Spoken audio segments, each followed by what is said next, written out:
Welcome to the Speed League podcast from Southern California. I'm Kelly Hansen, and today's the big day. We got our Supercross draft coming up. In fact, it's about to start in about 30 seconds. I'm here. I'm here with the whole crew. Actually, this time, as always, the man, the myth, the legend, Ryan Berkman. We also got Daddy Berkman, or Whole Shot King, here, and then scrubbing triples, John Parent. What's up, gentlemen? We got 15 seconds to go. I'm excited to see what the draft order is. I mean, I'm sure a lot of people are going to be wanting that number one spot because, like, Jet Lawrence for sure number one favorite. So we'll see who could snatch that up in 3, 2, and 1. Team Fried. Yeah. That worked You didn't even out. spell triples right. What's going on? Devil Wears Prado. Okay. I'm Devil Wears Prado. 3. Okay. Let's see here. Should I waste anyone's time or should I just do it? Not much to say about that one. He is by far the clear number one. Everyone's number one in the whole world. And if you don't have him number one, you're just trying to be special. So scrubbing triples. Scrubbing tripels. I think that's actually French. Dylan Ferrandis. Let's go. I'm going to take Coop. It's a good pick. I'm actually going to jump one on the draft order here and go with Tomac. I think he's looking really strong. Tomac's actually someone that, like, I have a vibe, and I know that vibes don't really count for much, but I have a vibe that Tomac is, like, not going to race the whole season, and that he's going to finish the season in about 7th place. That's what I was talking to Kelly about, but we shall see. But I don't think that it's going to be Tomac's year this year. 1 year older, and there's a lot of young guns that are hungry. Okay, so Whole Shot King going with Sexton and Lawrence right in line, and it's back to me.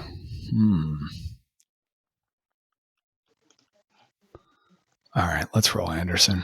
Let's do it. Okay. Oh, no, scrubbing triples. I forgot about someone.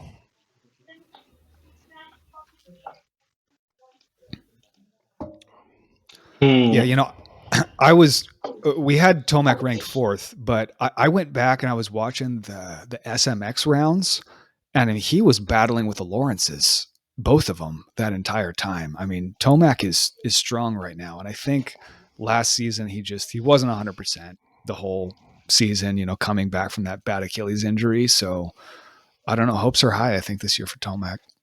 They like definitely are, and like given just like a single race, I mean Tomac's definitely one of the like fastest guys out there, but I just feel like as a whole season, Tomac's not gonna be like where we want to see him.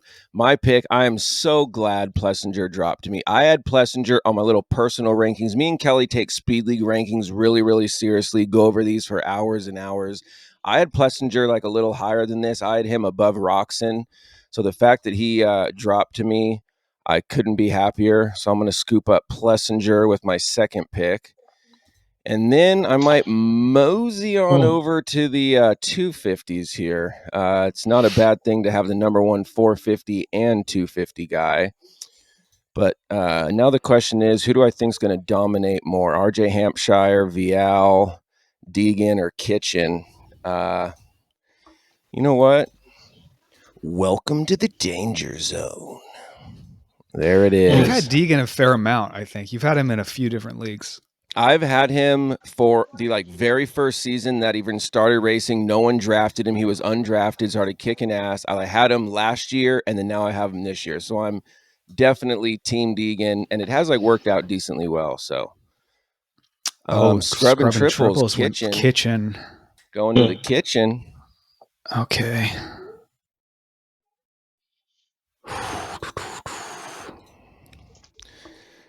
So now Kelly has a choice. Does he want to scoop up another top 450 guy, or maybe get the number one East guy, or like take up the scraps in West? Pretty much everything's open because, I mean, Shimoda ultra consistent. I mean, he's like one of those guys who like rarely crashes, and always seems to be right there battling for podiums. Yeah, but the top two were taken in West, so I just went to East and grabbed Hampshire. I think that's the smart move. I mean, honestly, I was tempted to go with Justin Cooper, but I don't know. He's right there with so many other guys that, maybe Cooper finishes ninth, Barsha, Prado, Ferrandis, like a lot of sort of close guys there. I think Hampshire has a good chance of dominating the East. True, but I mean, look at the East names. I mean, like Vial, Faulkner. who like won. Faulkner could just come out and like start winning every race. Come on. Faulkner's going to win the first race and then crash out of the second. Yeah. So I'll lose a few points there, but it's okay. Yeah, someone else can have him. I know John drafted Faulkner last year and got burned by that. Oh, yeah. Okay. Berkman Racing with the Vial pick. Not a bad pick by any means. Both of the like number one coast winners are in the like same coast this year, so that's pretty cool to see them duke it out to see if one of them can back to back number one overall.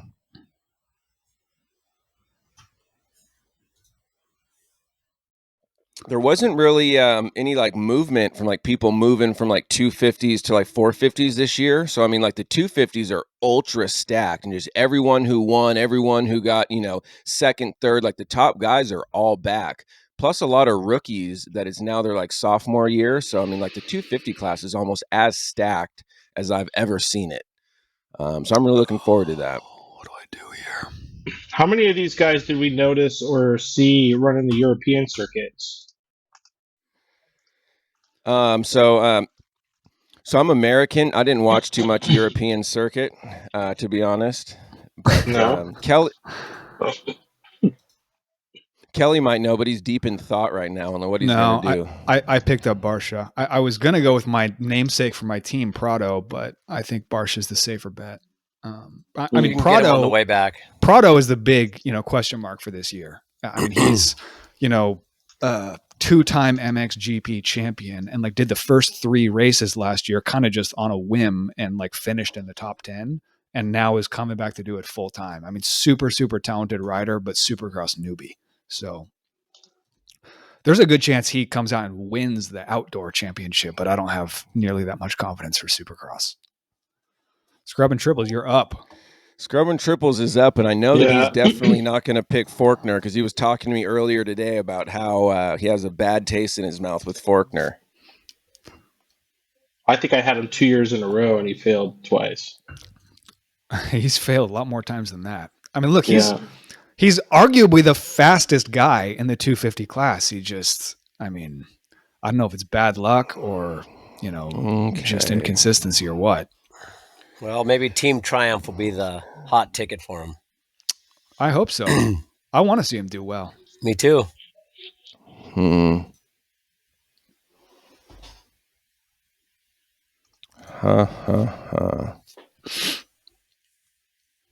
This is tough for me. So I get 2 in a row.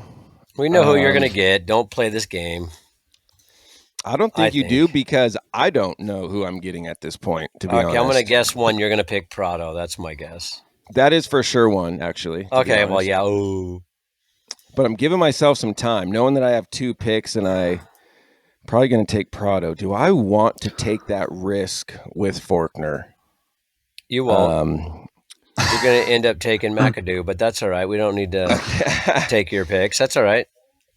Are you saying that because you secretly want Faulkner and you're trying to like get me off his trail? Okay, first things first, I'm going to draft Prado. We have him ranked 11th, but actually Supercross has him ranked pretty hot. And like I kind of have high hopes for him. He's been training all off season for the Supercross format. He's a 3-time MXGP champion. He obviously knows how to 2-time. Well, 3rd time after he like wins it all this year on my team. You know what?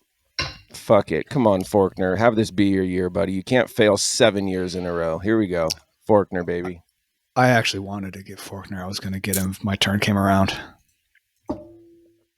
You were going to get Prado too, but it didn't happen. Ryan, you and I are going to have to trade team names. Yeah, I got Jason Henderson. You got Jorge Prado. Quick little strategy check. basically what I'm doing real quick is I'm checking to see how Stewart and Fernandez did last year. So with your cool little Ferrandis? feet for yeah, um, with your cool little recent results from last year. I don't think you're going to No, see recent results from last year. no, I'm on it right now. I'm looking at it right now. He pulled 998 the last three races. Oh, you're looking at last season. Gotcha. Yeah. Then while Stewart 10 8 9 7 6. So he basically progressed towards. I think I think when it comes down to like this part of like placement and consistency with projection points, mind you, 10. What was it? Yeah, 12 points projection points. If I can 25, get 24. yeah, let's do it. Stewart. Stewart had a pretty disappointing season last year. I mean, always every week it seemed like, okay, he's going to figure it out this week. He is going to step it up. And I mean, towards the end of the season, he like kind of figured it out. But I mean, like people had high hopes for him, to like be like a true top 10 guy, and he just Or a really first didn't. win. Yeah, like really Sure. didn't ever show it. But like maybe this year is like a new year, new him, and hopefully he could figure it out because I do like James or Malcolm Stewart as a writer. I almost said James. Yeah, but some of the strategy here, man, I'm telling you, it's like projection points. Obviously, that's how I've lived most. Like the last season, I played the game of projection points. I was sitting in last place. The last thing I wanted to do is pay $25 for sitting in last. So projection points for me seem to be very helpful. Yeah, yeah. The You know, predictions. We do something special in our league where I mean, we're betting people and we bet on our fantasy, but we have, not only does the person that wins the league get paid out, but we do an extra thing where whoever takes last place has to pay an additional amount to whoever got the most prediction points for the year, which is kind of a fun thing because that's really a skill game, the prediction points game. And then what like John's talking about too is like that is a like pretty important thing to look at. It's like some guys, might like jump around, 13th, 8th, 15th, 7th. So they're really, really hard to predict. But like some guys like Shane McElrath kind of jumps into my mind. He'll get, like 14th almost like every single race. So it's almost good to have him on your team because you could get a dead on prediction, one off prediction, and you get an extra 3 or 5 points. So it's almost like someone getting 14th is like almost getting in the top 10. So that really does come into play. Oh, I was going to grab McAdoo. That's a good pick, Lauren. Thank you. I think my Dylan Ferrandis is going to be strong too. He's getting older and smarter, and I still think he has it in him. Moving to Honda, I think we're going to be doing good. Interesting Dylan Ferrandis fact is like he like didn't race the like whole season, and he had two crashes last season, but every race that he finished, which was about probably 6 or 7, he finished in the top 10 every race that he finished. So I mean that is a good guy to get towards the end of your like 450 class. Really consistent, and again will get you a lot of prediction points in that 7th or 8th range. Consistent if he finishes. Yeah, it's the name of the game, I guess.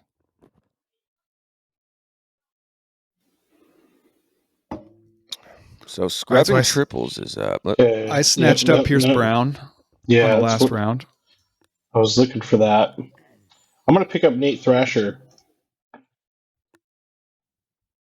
I need to pick up some of my East riders. Yeah, I noticed that you had 0 East going into that pick. Okay. Where do I see how many I need to pick from which coast? On the teams tab up top, and it's my pick, so I'll make this quick. You can click teams and then find your name and then see that you have your entire 450 class filled with a 250 West guys. You could see that. Oh, shoot. Great. Yeah. Okay, let's see.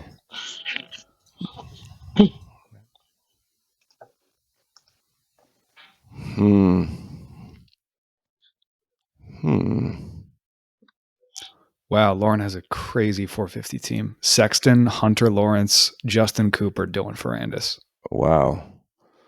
I might be doing better on my 250 West. Okay. You know what? I'm gonna pick this guy right here. He was supposed to his like stock was shooting to the moon, and then he kind of shit the bed last year on where his actual like projections of like where he was going to finish.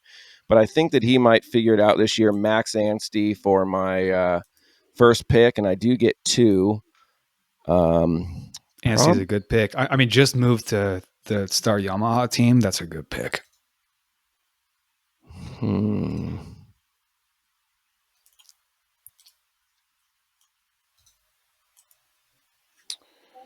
So I am going to look under teams what everyone's 450s are looking like. Scrubbing triples. Okay, pretty much everyone needs one more 450 besides Berkman Racing. Is it worth snatching up my last guy before everyone else does? Joey Savacci. Oh, I mean, I was just talking about McElrath as just the king of consistent, but do I want to draft McElrath? Ugh. You will.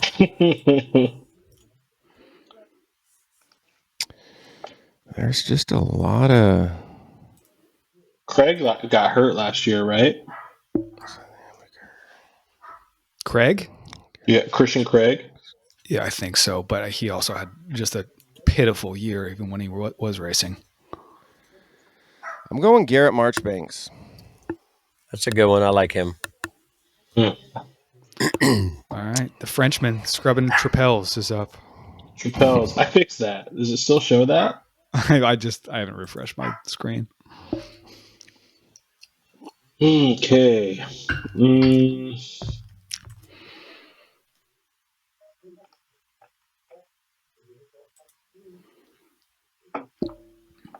Let's see. What does scrubbing triples need? Oh, he just went. Okay, so you're like pretty even across the board. You just need one more 450, one more west, one more east. All right, that's actually really what I was hoping you were going to do. I wanted Julien Beaumer. He looks very, very fast right now. Had a decent rookie season. I think he's going to come out swinging this year. So what Berkman Racing could do here, and I've like heard like people talk about this, is like he has his entire 450 filled and like 2 out of his 3 east. So like he could go east and then just pretty much, virtually guarantee a win every time that they race east because he has, top guys in both, and then just kind of hope that maybe his like west could and then his top west guy's Hunter Yoder. Yeah, I mean that is a boost plug. Hey, I know Preston Boastplug. My wife met Preston Boastplug at a yoga class. I fucked him at a yoga class. How dare you? Sorry. It was just a handy. Okay, I guess I'm going to... I better hurry up. You're going to use the button on top of that mouse. Just click that. Are you actually using a mouse or a laptop? Cody Schock. He was someone that I feel like definitely overperformed last year, but I mean, he murdered it last season. He was winning heat races. Seriously. And like third in a like professional racing, is I mean, obviously you are fast, and like he was like dealing with like a broken collarbone and still getting podiums and shit. But yeah, I mean, hopefully he could still like keep it up. I mean, your pickings were a little slim, but all right, I'm scrolling.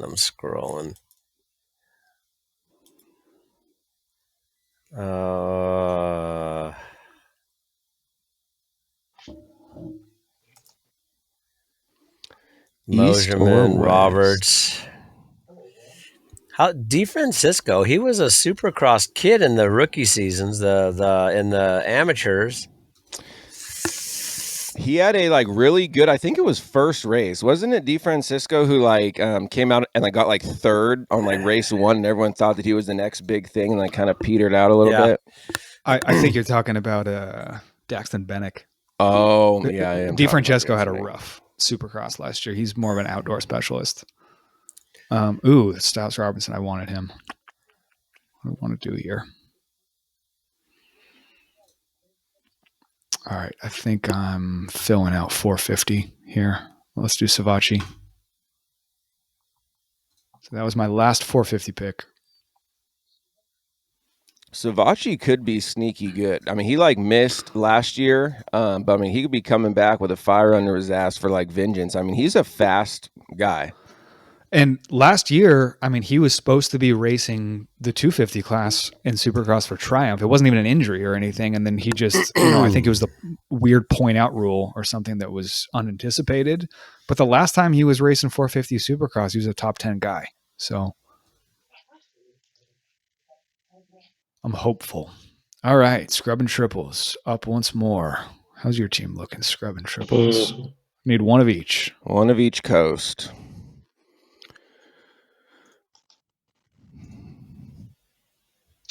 Let's go, Craig. Don't let me down.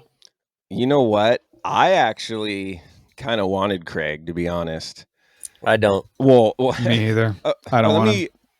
Let me rephrase that. I like didn't want Craig, but like where we are in the draft, I like would have been fine with like drafting Craig as my last pick. I mean, he's on the Monster Energy Star Racing Yamaha, moving over from Husqvarna. I mean, maybe he, can pull it out of his ass, but He was on Star. He was on Star last year. Wasn't he on Husqvarna? I'm like pretty sure he was on Husqvarna. No. I think he's practicing with Deegan right now in Wasn't Florida. it Malcolm and Craig, or am I like straight tripping That's balls? the year before it was, but okay. He was on Star last year. Okay. So I need an East and a West and a 450. Borden. So we're getting to these guys down here that it's their sophomore season, and I feel like one of these guys is like going to pop on their sophomore year. Who it's going to be, I'm not exactly sure.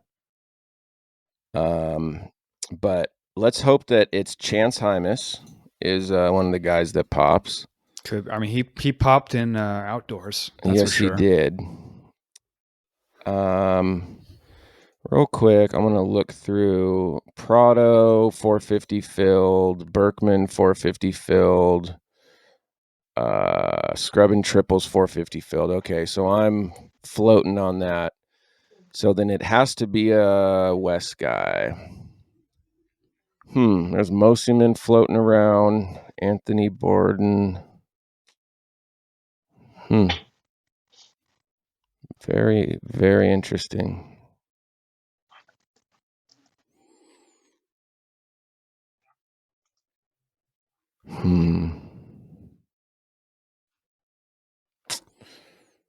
Man, Mosiman's a baller, dude. He's like been around for a while.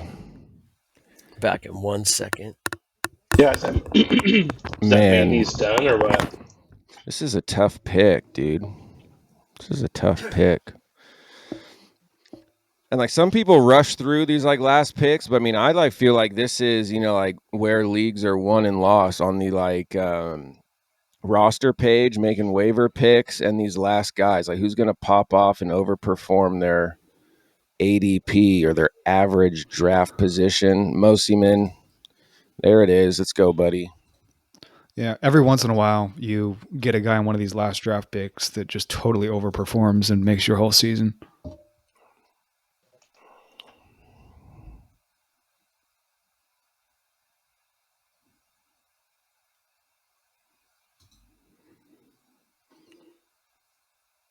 Scrubbing Triples.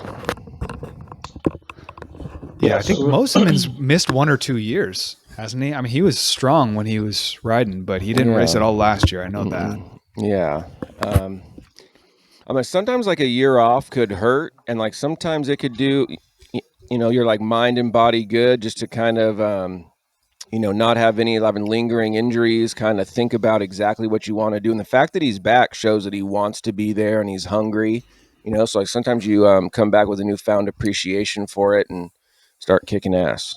And someone's trusting and taking him on his team. Yeah, I didn't have much choice, but no. Sponsor.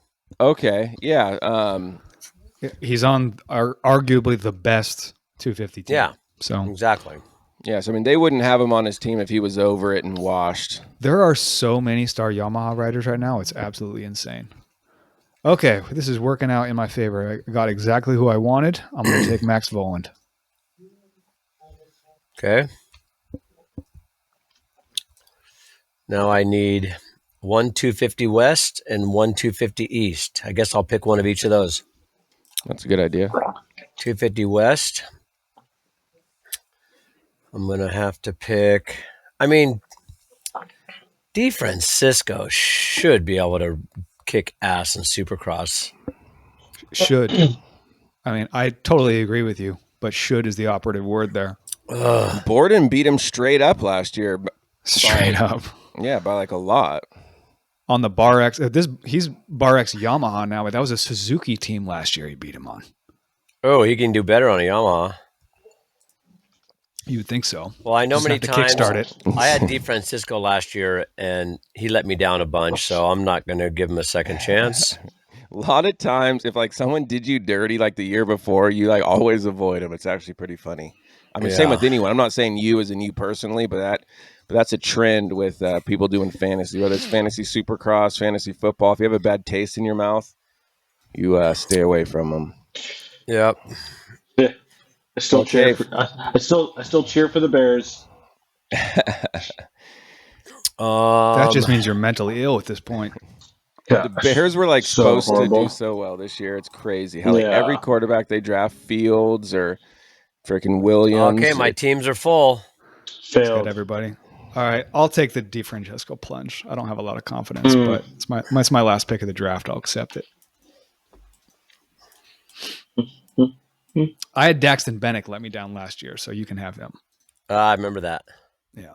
And then He- you dropped him, and he- Ryan picked him up, and he did good for Ryan, I think. He didn't do good. He got he podiumed the first race because that was that first 250 East, I think, race where everyone just like crashed into the first corner. Wadded. Yeah, and Faulkner won it, and Bennick ended up third, and everyone's like, "Oh, Bennick's gonna kill it this year," and nothing the rest of the year. So, all right, that's the draft done. Let's see what the matchups are, Me and Scrubbing Triples. Oh, great. and it's a rematch of the championship from last year for To start off game one. the first race. So, yeah, we're recording this Friday night, so Anaheim 1 is tomorrow. We will be there. Come say hi if you're around. But yeah, for anyone who is watching this, if you haven't drafted yet, I mean, this is a free game. You can go ahead and draft. Even if you miss Anaheim 1, you can draft after Anaheim 1, and your league will just pick up from there. It's a ton of fun. You're just going to play, one of your friends in your league every single week. You set what predicted finishing places you anticipate for all your riders, and you'll get bonus points for that, plus points for however they finish, and then points for whole shots, heat race wins, LCQ wins, stuff like that. It makes watching Supercross even more exciting. So highly recommend. I missed anything, Ryan? We good to go? I don't think so. Good to go. Stoked for the season. Good luck, everyone. And we will see you next week actually see you Sunday to like kind of go over the race, talk about first week jitters, who did well, who did shitty, and we'll break everything down for you. So keep an eye out for that. Hopefully all three of you do shitty. I will see you later. Okay, thanks a lot, guys. Good luck. Laters.